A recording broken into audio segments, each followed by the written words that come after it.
स्वागत छ तपाईहरुको एडुक्रान्ति च्यानलमा र आजको यस भिडियोमा म मेरो जुन चाहिँ 200 प्लस एमसीक्यूजहरु वेस्ट बेंगल पुलिस सब इन्स्पेक्टरको लागि गराउँदै छु। त्यसको मेरो यो थर्ड भिडियो हो, थर्ड पार्ट हो र तपाईले जुन चाहिँ मेरो प्रिभियस भिडियोजहरु छ त्योहरु गएर तल म डिस्क्रिप्सनमा पनि दिन्छु, प्लस माथि लास्टमा एन्ड स्क्रिनमा पनि आउँछ र त्यहाँ गएर हेर्दा पनि हुन्छ। र बेसी टाइम नलिकन म मेरो सिरिजलाई कन्टिन्यू गर्दै आज हामी 46 नम्बरमा पुगेछौं र मैले भनेको थिएँ आज हामी आईएनसी इन्डियन नेशनल कांग्रेसको इम्पोर्टेन्ट क्वेशनहरु डिस्कस गर्नेवाला छौं।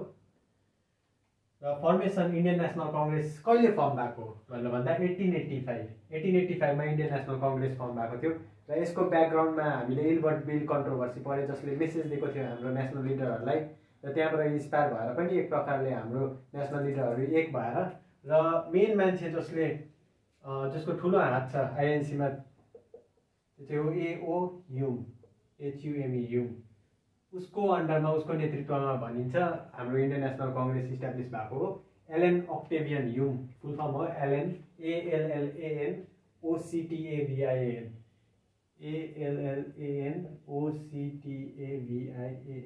एलन अक्टेभियन ह्युम र 1885 मा हाम्रो इन्डियन नेशनल कांग्रेस सुरु हुन्छ र इन्डियन नेशनल कांग्रेस सुरु भएपछि एउटा प्लेटफर्म पाउँछ र लास्टसम्म पनि हाम्रो इन्डिया इन्डिपेन्डेन्स भइन्जेसम्म पनि इन्डियन नेशनल कांग्रेसको ठूलो मेजोरिटी अफ रोल चाहिँ इन्डियन नेशनल कांग्रेसले नै प्ले गरेको छ।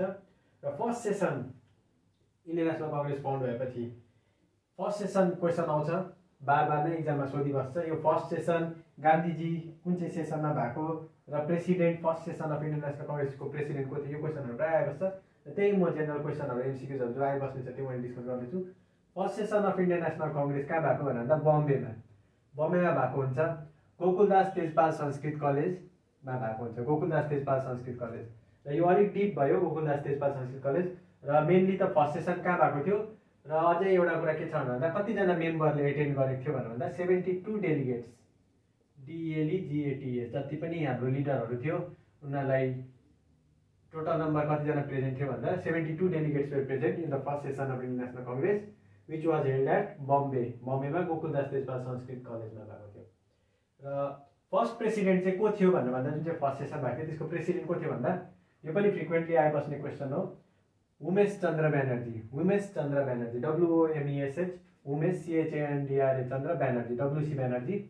र कोही बेला हामीले WC ब्यानर्जी पढ्ने बानी हुन्छ र एक्जाममा फुल फर्ममा दिएको हुन्छ उमेश चन्द्र ब्यानर्जी, त्यतिलाई कन्फ्युजन भएर राम्ररी याद भएको छैन भने त्यसलाई स्किप गरी पठाउँछ। त्यही भएर अलिकति फुल नेम पनि याद गरेर जानुपर्छ, Umesh Chandra Banerjee WC Banerjee. First Muslim president of Indian National Congress र यो सबै जुन चाहिँ मैले छ अलग्गै मेरो इन्डियन नेशनल कांग्रेसमाथि मैले सर्ट ट्रिक बनाएर 1885 देखि 1920 सम्म, त्यसपछि 1920 देखि 1947 सम्म पनि मैले डल्लै जति पनि इम्पोर्टेन्ट सेसनहरु भएको छ इन्डियन नेशनल कांग्रेसको त्योहरु मैले सर्ट ट्रिक दिएर र जुन जुन इम्पोर्टेन्ट छ त्यो कुराहरु मैले त्यहाँ डिस्कस गरेको छु र त्यो भिडियो एकपल्ट मेरो प्लेलिस्टहरुमा गएर चेक गर्दा हुन्छ हिस्ट्रीको। र फर्स्ट मुस्लिम प्रेसिडेन्टहरु यो पनि मैले त्यहाँ डिस्कस गरिदिहालेको छु र एकदमै सजिलो पर्छ याद गर्नु। First Muslim president of Indian National Congress को हो भन्दा बद्रुद्दिन त्याब्जी। फर्स्ट सेसन बम्बेमा भएको, सेकेन्ड सेसन कलकत्तामा, सेकेन्ड सेसन कलकत्तामा भएको र सेकेन्ड सेसनमा को थियो भन्दा दादाभाई नौरोजी थियो। बद्रुद्दिन त्याब्जी थर्ड सेसनमा थियो हाम्रो प्रेसिडेन्ट BC मद्रास सेसनको Badruddin Tyabji. First Muslim president of INC Badruddin Tyabji मद्रासमा भएको थियो जुन चाहिँ सेसन त्यसमा भएको थियो। र George Yule first English president of INC को भन्दा जर्ज ह्युल।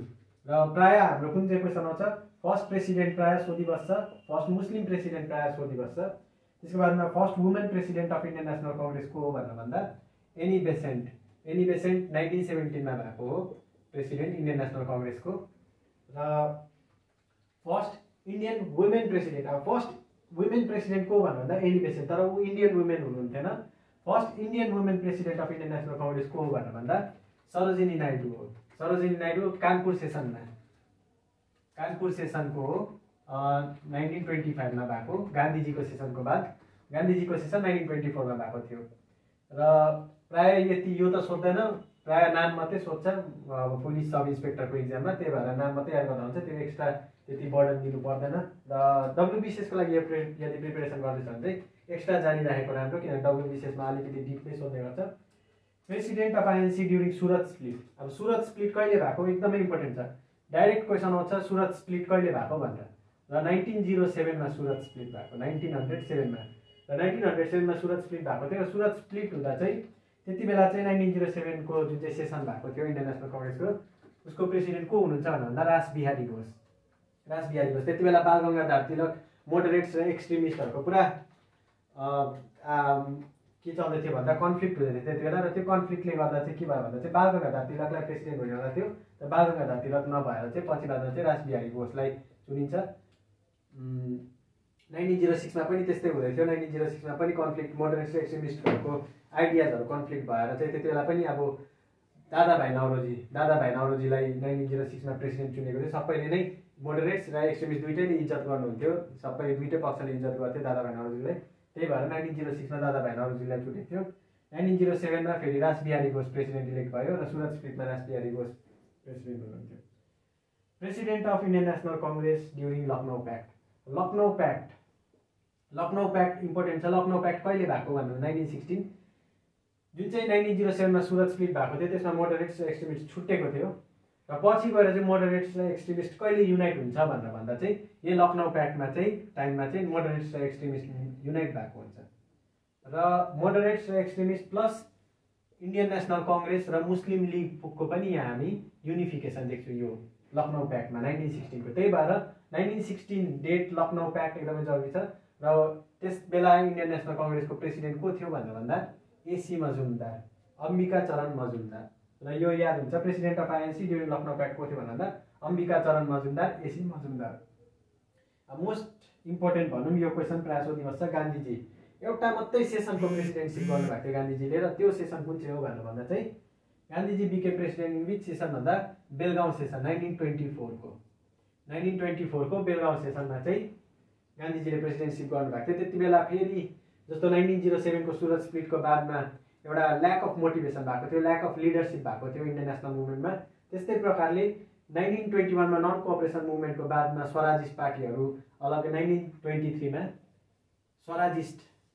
स्वराज पार्टी इस्टाब्लिस भएको थियो, SWARAJ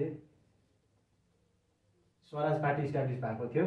र 1923 मा स्वराज पार्टी इस्टाब्लिस भइसकेपछि चाहिँ त्यति बेला चाहिँ के भयो नन कोअपरेसन मुभमेन्ट चाहिँ गान्धीजीले स्थगित गरिदिनु भएको थियो, रोकिदिनु भएको थियो। र त्यो रोकिदिएकोले गर्दा कतिजना लिडरहरू रिसायो र रिसाएर चाहिँ स्वराजिस्ट भनेर तिनीहरू चिनिन्छ। र त्यसको बादमा अलग्गै हामीले लेन्थीमा डिस्कसन गर्छौँ। फिलहाल त MCQ मा इम्पोर्टेन्ट के छ भन्दा Gandhiji became president which session भन्दा बेलगाउँ सेसन 1924 मा। President of Lahore session of Indian national Congress 47 नम्बरमा छौँ। President of Lahore session of Indian national Congress. Lahore session एकदमै इम्पोर्टेन्ट छ। लाहोर सेसन 1929 को लाहोर सेसन। 1929 को लाहोर सेसनको प्रेसिडेन्ट को थियो भनेर भन्दा जवाहरलाल नेहरू जी हुनुहुन्थ्यो। र लाहोर सेसनको इम्पोर्टेन्स के छ भनेर भन्दा चाहिँ त्यति बेला के भएको थियो भन्दा चाहिँ पूर्ण स्वराज रेजोल्युसन लिएको थियो 1929 कै सेसनमा। लाहोर सेसनमा कुन चाहिँ सेसनमा लिएको थियो भनेर क्वेसन आउँछ, इन विच सेसन पूर्ण स्वराज रेजोल्युसन वाज टेकन। र त्यसमा के आउँछ भन्दा चाहिँ लाहोर सेसन एन्सर हुन्छ, लाहोर सेसन। र लाहोर सेसन 1929 को बादमा नै 1929 मा डिसेम्बरमा लाहोर सेसन कन्डक्ट भएको थियो। र त्यति बेला के गर्यो भन्दा चाहिँ पूर्ण स्वराजको रेजोल्युसन लिइसकेपछि चाहिँ पूर्ण स्वराज डे मनाउने निश्चय गर्यो। र पूर्ण स्वराज डे चाहिँ कहिले मनाउँछ भनेर भन्दा चाहिँ पूर्ण स्वराज डे चाहिँ 26 जनवरी 1930। 26 जनवरी 1930 मा चाहिँ सबै लिडरहरूले मिलेर चाहिँ पूर्ण स्वराज डे यानि कि कम्प्लिट इन्डिपेन्डेन्स डे मनाउँछ। र त्यही दिनको इम्पोर्टेन्समा चाहिँ अहिले हामी रिपब्लिक डे मनाउने गर्छौँ 26 जनवरीको दिन। र यो एकदमै इम्पोर्टेन्ट छ। Lahore session of Indian national Congress 1929 को लाहोर सेसन पूर्ण स्वराज डे। र त्यसको प्रेसिडेन्ट को हुनुहुन्थ्यो भन्दा चाहिँ जवाहरलाल नेहरू। यो अब in which session Subhash Chandra Bose became president. यो PREZ यो सर्फमा लेखेको मैले प्रेसिडेन्ट। सुभाष चन्द्र बोस दुईपल्ट प्रेसिडेन्ट इलेक्ट हुनुभएको थियो। दुईटा प्रेसिडेन्टको सेसन मैले मेरो इन्डियन नेसनल कङ्ग्रेसको भिडियोमा मैले सर्ट ट्रिक पनि भनेको थिएँ, जसमा कि मैले सुभाष चन्द्र बोस कुन सेसनको प्रेसिडेन्ट हुनु लागि मैले हात्ती HATI हात्ती भनेर यो सर्ट ट्रिक याद गरिराख्नु। हात्ती सुभाष चन्द्र बोस हात्ती जस्तो एकदमै दरिलो लिडर हुनुहुन्थ्यो, एकदमै अगाडि बढेर फ्रन्ट फुटमा खेल्ने लिडर हुनुहुन्थ्यो। र हरिपुरा सेसन एचएबाट हरिपुरा सेसन आइहाल्छ र टिआईबाट त्रिपुरी सेसन र दुईटा सेसनको हरिपुरा सेसन र त्रिपुरी सेसनमा चाहिँ सुभाष चन्द्र बोस के हुनुभएको थियो भन्दा प्रेसिडेन्ट इलेक्ट हुनुभएको थियो। र हरिपुरा सेसन कहिले भएको भन्दा चाहिँ 1938 र त्यसकै अर्को साल पनि 1939मा पनि सुभाष चन्द्र बोस चाहिँ त्रिपुरी सेसन जुन चाहिँ 1939मा भएको हुन्छ त्यसमा पनि इलेक्ट हुनुभएको थियो।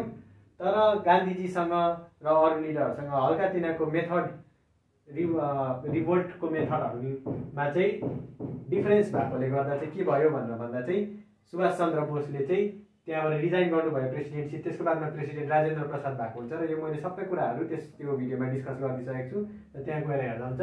र पनि अहिलेको लागि जेनरल इन्फर्मेसनको लागि 1938मा हरिपुरा सेसनमा सुभाष चन्द्र बोस इलेक्ट हुनुभएको थियो।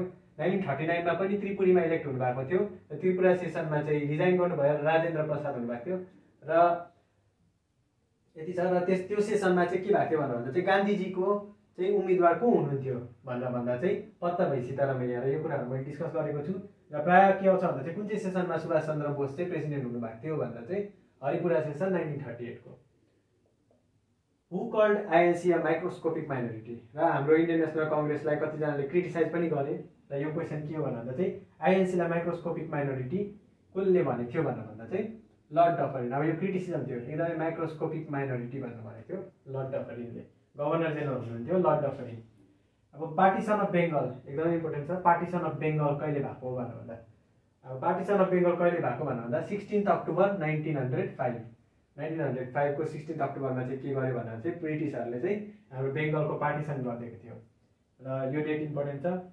By which separate electorate was given to Muslims. By which act कुन चाहिँ एक्टले चाहिँ मुस्लिम्सहरूलाई सेपरेट इलेक्टोरेट दियो रिप्रेजेन्टेटिभ त्यसमा भाइसरोय एक्जिक्युटिभ काउन्सिलहरूतिर। र त्यसको लागि चाहिँ सेपरेट इलेक्टोरेट चाहिँ कुन चाहिँ एक्टले दिएको थियो भनेर भन्दा चाहिँ इन्डियन काउन्सिल्स एक्ट अफ 1909 र मोर्ले मिन्टो रिफर्म्स पनि भन्छ। इन्डियन काउन्सिल्स एक्ट अफ 1909लाई मोर्ले मिन्टो रिफर्म्स 1909 पनि भनिन्छ। र त्यही भएर चाहिँ by which act separate electorate was given to Muslim Indian Councils Act 1909। In which year shifting of capital from Calcutta to Delhi was announced. Shifting of capital कुन चाहिँ इयरमा एनाउन्स गरेको थियो 1911मा। त्यसको बादमा के गर्यो भन्दा चाहिँ 1911मा यो एनाउन्स गरेपछि दिल्ली क्यापिटल सिफ्ट गर्यो कहाँबाट क्यालकाटाबाट। र पछि बादमा 1912मा जब त्यो के भन्छ सेलिब्रेसन चल्दै थियो 1912मा त्यति बेला के थियो भन्दा चाहिँ हाम्रो Lord Hardinge governor general Lord Hardinge HARDING Lord हार्डिन्जलाई चाहिँ बम पड्काएर मार्ने चेष्टा गरेको थियो रासबिहारी बोसहरूले मिलेर। र त्यति बेला त्यही त्यो क्यापिटल सिफ्टिङकै ओकेसन हुँदै थियो। त्यो क्यापिटल सिफ्ट भइसकेर चाहिँ त्यति बेला सेलिब्रेसन चल्दै थियो र सेलिब्रेसनमा गभर्नर जेनरलले प्रोसेसन निकालेको थियो लर्ड हार्डिन्जले। र त्यति बेला रासबिहारी बोस र अरूजना मिलेर एक्टिभिस्टहरूजना मिलेर के भएको थियो बम पड्काइदिएको थियो। र इम्पोर्टेन्ट के छ भन्दा चाहिँ कुन सालमा चाहिँ एनाउन्स भएको थियो shifting of capital 1911। First world war प्रायः बिचमा अचानक वर्ल्ड वारको कुरा पनि सोधिन्छ। र फर्स्ट वर्ल्ड वार कहिले भएको हो भनेर भन्दा 1914 देखि 1919 सम्म। र वर्ल्ड वारमा दुईटा पावरहरू एकअर्कापट्टि पोलराइज भएर बसेको थियो। एकपट्टि एक्सिस पावर र एकपट्टि एलाइड पावरहरू थियो। र त्यो भएको थियो। त्यो बेसी डिटेलमा नभए डेट चाहिँ याद गर्नुपर्छ 1914 टु 1919। चम्पारण सत्याग्रह। अब गान्धीजीको फर्स्ट सत्याग्रह कहाँबाट स्टार्ट भएको हो भनेर भन्दा फर्स्ट सत्याग्रह एकदमै सोध्छ पनि क्वेसनमा कि गान्धीजीले आफ्नो फर्स्ट सत्याग्रह कहाँबाट स्टार्ट गरेको हो भनेर। र यदि त्यो क्वेसन आयो भने चाहिँ चम्पारण सत्याग्रह। चम्पारण चाहिँ बिहारको एउटा डिस्ट्रिक्ट हो चम्पारण जिल्ला र 1917मा भएको हो। र यो एक्चुअली एउटा पिजेन्ट रिभोल्ट हो। 1917मा पिजेन्ट रिभोल्ट हो जसको चाहिँ लिडरसिप कसले गरेको हुन्छ भनेर भन्दा चाहिँ गान्धीजीले गरेको हुन्छ। र गान्धीजीले चम्पारण सत्याग्रहबाट आफ्नो फर्स्ट मुभमेन्ट स्टार्ट गर्नुभएको थियो सत्याग्रहको मुभमेन्ट। र त्यसको बादमा चाहिँ गान्धीजीले नै लिड गर्नुभयो हाम्रो प्रायः मुभमेन्टहरू। र लगत्तै 1918मा गान्धीजीले अर्को के गर्नुभयो लिडरसिपमा भन्दा चाहिँ खेडा सत्याग्रह आउँछ। अरू के छ भनेर भन्दा चाहिँ अहमदाबाद मिल स्ट्राइक पनि छ AHMEDABAD अहमदाबाद मिल स्ट्राइक छ। र चम्पारण सत्याग्रहको बादमा खेडा सत्याग्रह 1918मा अहमदाबादमा फेरि अहमदाबाद मिल स्ट्राइक भएको थियो। अहमदाबाद मिल स्ट्राइकमा फर्स्ट हङ्गर स्ट्राइक पनि भनिन्छ फर्स्ट नन कोअपरेसन मुभमेन्ट पनि भनिन्छ फर्स्ट सिभिल डिसअबिडियन्स मुभमेन्ट पनि भनिन्छ खेडा सत्याग्रहलाई। र यिनीहरू के भन्दा चाहिँ गान्धीजीको इम्पोर्टेन्स। र त्यसको बादमा नन कोअपरेसन मुभमेन्ट 1920मा पनि भयो। र यस्तै प्रकारले हाम्रो यो 47 यो जति क्वेसनहरू छ योहरू एकदमै इम्पोर्टेन्ट छ, किनभने प्रायः क्वेसनहरू यही 5 वटा जस्तो, यो 10 वटा जस्तो, 9 वटा जस्तो यो क्वेसनहरूमा चाहिँ रिभल्भ गर्दै सोधिदिन्छ र यो डेटहरू एकदमै इम्पोर्टेन्ट छ। प्रायः इक्जामहरूमा यहीहरू सोध्दै गरेको हुन्छ। र अब म यसलाई मेटाएर फर्दर अलिक अरू इम्पोर्टेन्ट क्वेसनहरू एमसिक्यूहरू डिस्कस गर्नेछु। र अब हामी कुरा गरौँ मोन्टेग चेन्ज फर रिफर्म। यहाँ अलिकति रिफ्लेक्सनले गर्दा देखेको छैन होला, MONTAGUE मोन्टेग चेन्ज CHELMSFORD Montague Chelmsford reform. र मोन्टेग चेन्ज फर रिफर्म चाहिँ के हुन्छ भन्दा चाहिँ देखावटी रिफर्म हो, जो चाहिँ हाम्रो इन्डियन्सहरूको लागि चाहिँ गुड गभर्मेन्ट ल्याउँछु, रिप्रेजेन्टेटिभहरू बढाउँछु त्यस्तो खालको गर्नु खोजेको थियो। पछि मोन्टेग चेन्ज फर रिफर्ममै डुअल डायर्की भन्ने कुरा जुन चाहिँ हामीले रोबर्ट क्लाइभले जुन चाहिँ डायर्की ल्याएको थियो, डुअल गभर्मेन्ट ल्याएको थियो, त्यसमा के ल्याएको थियो भन्दा चाहिँ दिवानी र निजामत ल्याएको थियो। 1765 मा ट्रिटी अफ अलाहाबाद भएको थियो र ट्रिटी अफ अलाहाबाद भएपछि चाहिँ त्यति बेला चाहिँ मुगल इम्पेयरले के दिन्छ भन्दा चाहिँ ग्रान्ट अफ दिवानी दिएको हुन्छ र ग्रान्ट अफ दिवानीको बादमा त्यति बेला रोबर्ट क्लाइभले चाहिँ डायर्की सिस्टम ल्याएको हुन्छ। निजामत पोलिटिकल कन्ट्रोल र एडमिनिस्ट्रेटिभ कन्ट्रोल, फाइनेन्सियल कन्ट्रोल तिनीहरूको हातमा हुन्छ। निजामत र अर्को के भन्छ भन्दा चाहिँ निजामत र दिवानी दुईटा। तर यो डुअल गभर्मेन्ट चाहिँ फेरि अर्को नेक्स्ट 1919 मा जुन चाहिँ डुअल गभर्मेन्ट आयो यो अर्कै खालको डुअल गभर्मेन्ट ल्याएको थियो र यसको बारेमा हामी डिस्कसन गर्नेछौँ पछिको भिडियोहरूमा। र इनेक्टमेन्ट अफ मोन्टेग चेन्ज फर रिफर्म चाहिँ कहिले भएको थियो भन्दा चाहिँ 1919 मा भएको थियो। 1919 एकदमै डेट याद गर्नुपर्छ, किनभने यो क्वेसन प्रायः सोधिबस्छ। र 1919 मा Montague Chelmsford reform Rowlatt act 1919 मै हो। रौलट एक्ट कहिले आएको हो भन्दा इनेक्टमेन्ट कहिले भएको थियो भन्दा चाहिँ 1919। रौलट एक्टलाई के पनि भनिन्छ अर्को भन्दा चाहिँ ब्ल्याक एक्ट पनि भनिन्छ, ब्ल्याक एक्ट पनि भनिन्छ। अब जलियावाला बाग म्यासेकर, अब यो हाम्रो देशवासीहरूको लागि चाहिँ एउटा ब्ल्याक डे मानिन्छ। ब्ल्याक डे मानिन्छ किनभने यो दिन चाहिँ जलियावाला बागमा चाहिँ जतिजना पनि रौलट एक्टकै कन्सिक्वेन्स हो यो जलियावाला बाग म्यासेकर चाहिँ। रौलट एक्टकै एगेन्स्टमा चाहिँ मान्छेहरूले चाहिँ जलियावाला बागमा चाहिँ पिसफुल प्रोटेस्ट गर्दै थियो र भनिन्छ त्यहाँ हजारौँ मान्छेहरूजना सायद एकत्रित हुनुभएको थियो र सबैलाई चाहिँ जेनरल डायरले अर्डर गरेर चाहिँ सुट आउट गर्ने अर्डर दिन्छ र सबैलाई त्यो बागमा चाहिँ जलियावाला बागमा चाहिँ सुट आउटको अर्डर दिएर मारिदिन्छ। र त्यही भएर चाहिँ त्यो दिन हाम्रो देशले एकदमै शोक मनाएको थियो र ब्ल्याक डे पनि भनिन्छ। र 13 अप्रिल 1919 मा चाहिँ जलियावाला बाग म्यासेकर भएको हो र यो क्वेसन पनि आउँछ। अब हन्टर कमिसन, अब जलियावाला बाग म्यासेकरमाथि रिपोर्ट गर्नुको लागि, त्यसको उयो गर्नुको लागि, इन्भेस्टिगेसन गर्नुको लागि चाहिँ हन्टर कमिसन ल्याएको थियो। हन्टर कमिसन ल्याएको थियो to look on Jallianwala Bagh massacre. र यो एउटा हन्टर कमिसन, यो जुन चाहिँ जलियावाला बाग म्यासेकरको लागि इन्भेस्टिगेट गर्नुको लागि जुन चाहिँ कमिसन बसाएको थियो त्यो हन्टर कमिसन 1919 को हो। र एउटा अर्को हन्टर कमिसन छ जो चाहिँ एडुकेसनमाथि थियो र यो निकै अगाडि आएको थियो, लर्ड रिपनको पालामा आएको थियो, रिपनको पालामा आएको थियो। र हन्टर कमिसन अन एडुकेसन चाहिँ के कहिले थियो भन्दा चाहिँ 1882 एडुकेसनमाथि चाहिँ 1882 मा हन्टर कमिसन चाहिँ जुन चाहिँ जलियावाला बाग म्यासेकरको लागि हो भने चाहिँ 1919 मा। र यो अलिकति याद गर्नुपर्छ। स्याडलर कमिसन अन एडुकेसन 1917 मा ल्याएको हो, स्याडलर कमिसन अन एडुकेसन। र पछि अझै एडुकेसनमा स्किमहरू इम्पोर्टेन्ट के छ भन्दा चाहिँ वर्धा स्किम भन्ने छ, महात्मा गान्धीको वर्धा स्किम, जसमा चाहिँ के गरेको छ भन्दा चाहिँ लर्निङ थ्रु एक्टिभिटी छ र त्यो हामी पछि डिस्कस गर्छौँ। लिडर्स अफ खिलाफत मुभमेन्ट, अब खिलाफत मुभमेन्ट पनि इम्पोर्टेन्ट छ र खिलाफत मुभमेन्ट 1919 देखि 1924 को बिचमा भएको हो। र यसको अब सर्टकटमा भन्नुपर्दा चाहिँ टर्कीको म्याटर हुन्छ यो एक्चुअलमा। टर्कीको जुन चाहिँ खलिफा हुन्छ, खलिफा एकदम हायर, सबसे हाई लेभल र रिलिजियस पोस्ट पनि मानिन्छ र सबै वर्ल्डको मुस्लिमले खलिफालाई रेस्पेक्ट गर्छ। र त्यति बेला चाहिँ वर्ल्ड वारमा हारिसकेपछि 1919 मा वर्ल्ड वारमा हारिसकेपछि चाहिँ टर्कीको खिलाफतहरूको एगेन्स्टमा अलिक अब नराम्रो खालको कन्डिसनहरू राखेको थियो। त्यसले गर्दा चाहिँ दुनियाँभरको मुस्लिमहरूलाई मनमा लागेको थियो र अब मन पनि दुखेको थियो। यिनीहरूको सेन्टिमेन्टमा लागेकोले गर्दा के भयो भन्दा चाहिँ इन्डियामा पनि खलिफालाई चाहिँ राम्रो दिनुपर्छ, रेस्पेक्ट दिनुपर्छ र त्यो फर्काउनुको लागि त्यो पहिलाको प्री स्टेटस जस्तो थियो त्यस्तो गर्नुको लागि चाहिँ ब्रिटिसहरूको एगेन्स्टमा इन्डियामा पनि रिभोल्ट भएको थियो र त्यही मुभमेन्टलाई के भन्छ भनेर भन्दा चाहिँ खिलाफत मुभमेन्ट भनेर भनिन्छ। र 1919 to 1924 जस्तो चल्यो। पछि नन कोअपरेसन मुभमेन्ट जुन चाहिँ हाम्रो स्टार्ट भयो त्यसमा चाहिँ गान्धीजीले खिलाफत मुभमेन्टलाई पनि सपोर्ट गर्ने कुरा गर्नुभयो।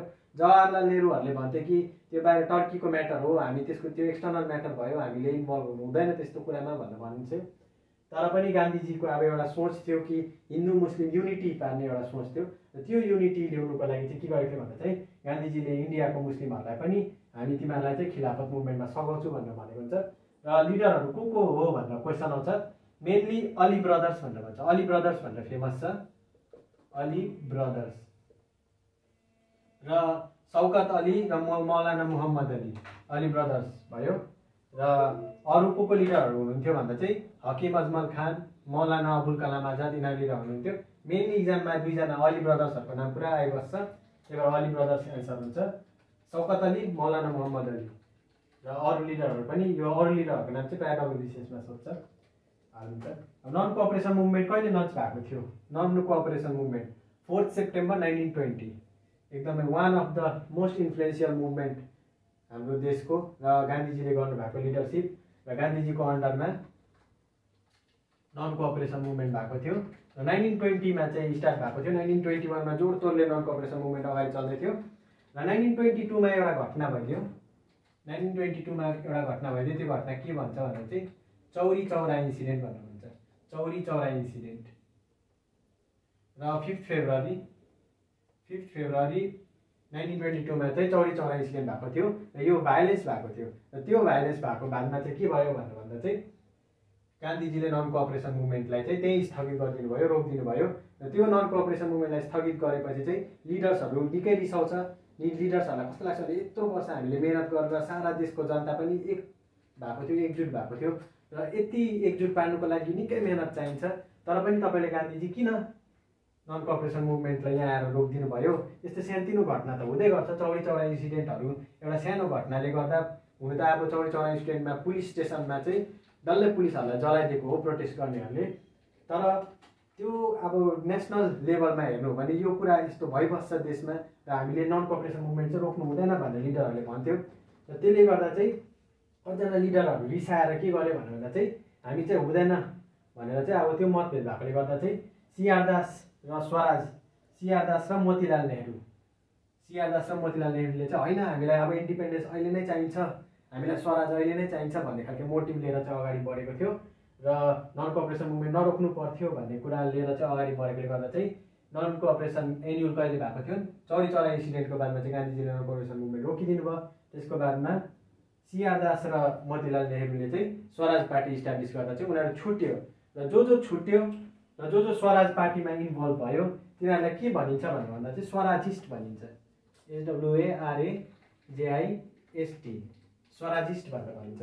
र जसले चाहिँ महात्मा गान्धीजीको साथ दिनुभएको थियो कि होइन महात्मा गान्धीजीले भन्नुभएको छ, यदि उहाँले भन्नुभएको छ भने चाहिँ केही राम्रैको लागि भनेको होला र पछिको सोचेर भनेको होला भनेर चाहिँ त्यो जसले महात्मा गान्धीजीलाई साथ दिएको हुन्छ उनीहरूलाई चाहिँ के भनेर भन्छ भन्दा चाहिँ नो चेन्जर्स, मतलब तिनीहरू चाहिँ चेन्ज भएन। महात्मा गान्धीजीले नन कोअपरेसन मुभमेन्ट रोकिदिनु भन्नुभयो, ल हामी महात्मा गान्धीजीकै साथमा छौँ, पहिला पनि महात्मा गान्धीजीकै साथमा थिए भन्नेहरूलाई चाहिँ के भन्छ? नो चेन्जर्स भनिन्छ। र जसले चाहिँ होइन हामीलाई चाहिँ स्वराज अहिले नै चाहिन्छ, नन कोअपरेसन मुभमेन्ट रोकेर गल्ती भयो भन्नेहरूलाई चाहिँ के भन्छ भन्दा चाहिँ स्वराजिस्ट भनिन्छ। र त्यही सालमा चाहिँ 1923 को 1 जनवरीमा चाहिँ के भएको थियो भन्दा चाहिँ स्वराज पार्टी इस्टाब्लिस गर्यो, काङ्ग्रेस खिलाफत स्वराज पार्टी, सीआर दास र मोतीलाल नेहरूले मिलेर। र पछि बिस्तारै गएर अब त्यसलाई चाहिँ अलिकति ब्रेकडाउन जस्तो देखा पर्छ इन्डियन नेसनल कङ्ग्रेसको हिस्ट्रीमा चाहिँ हल्का ब्रेकडाउन जस्तो देखा पर्छ। जस्तो 1907 मा सुरत स्प्लिट भएको थियो मोडरेट एक्सट्रिमिस्टमा, त्यस्तै खालको हल्का।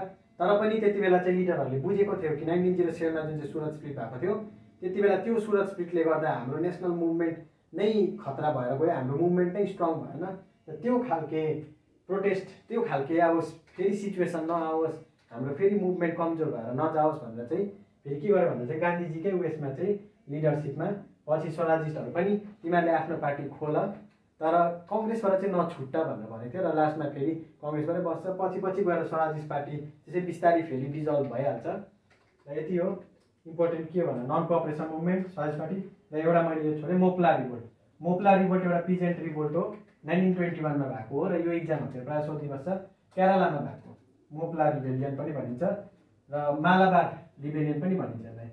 मालाबार केरलाको कोस्टलाई मालाबार कोस्ट पनि भनिन्छ। जियोग्राफीको क्वेसन पनि हो, कोही बेला जियोग्राफीमा सोधिन्छ केरलाको कोस्टलाई अर्को के नाम भनिन्छ भनेर, मालाबार कोस्ट। र यही मालाबार रिबेलियन या फिर मोप्ला रिभोल्ट 1921 को केरलामा भएको। र यति छ हाम्रो आजको इम्पोर्टेन्ट एमसिक्युजहरू। र अझै मेरो अर्को सेसनमा म अझै इम्पोर्टेन्ट एमसिक्युजहरू लिएर आउनेछु। र यदि तपाईँहरूलाई यो सेसनहरू मेरो राम्रो लाग्दैछ र यदि तपाईँहरूलाई आफूलाई पनि प्रोडक्टिभ लाग्दैछ भने तपाईँले प्लिज यसलाई लाइक सेयर र सब्सक्राइब गरिदिनु होला र आफ्नो साथीहरूमा पनि सेयर गर्नु होला, ताकि उनीहरूले पनि हेरेर सिक्नु सकोस्, उनीहरूलाई पनि रिभिजन गर्नुको लागि र इम्पोर्टेन्ट एमसिक्युहरू उनीहरूले पनि थाहा पायो भने सबैको उन्नति हुन्छ। सबैजना मिलेर अगाडि बढ्नुपर्छ। अलिकति कप्टीहरू भन्ने कुरा अलिकति हुन्छ स्टुडेन्टहरूको मनमा कि नगरौँ, तर त्यस्तो कुराहरूले के गर्छ भन्दा चाहिँ मान्छेको ग्रोथ रोकिदिन्छ। त्यही भएर जति सेयर गरेर पढ्यो भने आफ्नो नलेज पनि बढ्छ र साथीको नलेज पनि बढ्छ। त्यही भएर थ्याङ्क यू।